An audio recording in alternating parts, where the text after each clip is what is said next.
Hola a todos y bienvenidos a mi canal.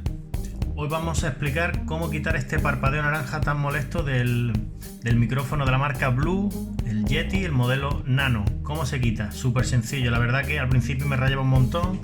Yo conseguía que el parpadeo naranja se quitaba al quitar este USB y al volverlo a meter. Es decir, le daba corriente y luego pues se la quitaba. Veis que ya no me aparece.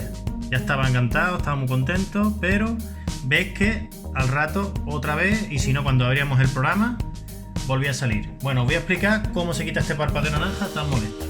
Vamos al ordenador y paralelamente os voy a explicar cómo se hace. Abrimos el programa Blue, ¿vale? Para el Yeti, y entramos dentro del menú Yeti Nano.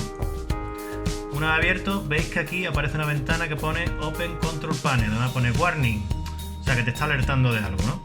Bueno, pues pinchamos y dentro de este menú que nos sale, este menú de aquí, dentro de micrófono, pulsamos una vez y nos vamos a propiedades.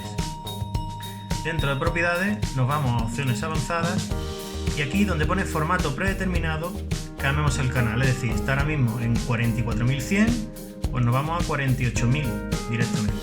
Le damos que sí, le damos a aplicar, le decimos que sí y vais a ver cómo ya el Yeti automáticamente le damos a aceptar, aceptamos todo, pero ya habéis visto que el Yeti ya ha dejado de parpadear.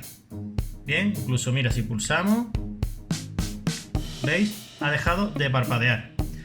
Así que nada, eso es todo. Si volvéis a cerrar el programa y lo volvéis a abrir, que no os quepa duda de irnos a Home y nos vamos aquí otra vez, veis cómo automáticamente el Yeti sigue tal cual, se ha quitado el parpadeo. Eso es simple lo que tenéis que hacer. Así que nada, espero que os haya gustado este video tutorial. Y nada, si tenéis cualquier duda, cualquier cosilla, abajo dejadme en los comentarios. Muchas gracias, un saludo, hasta luego.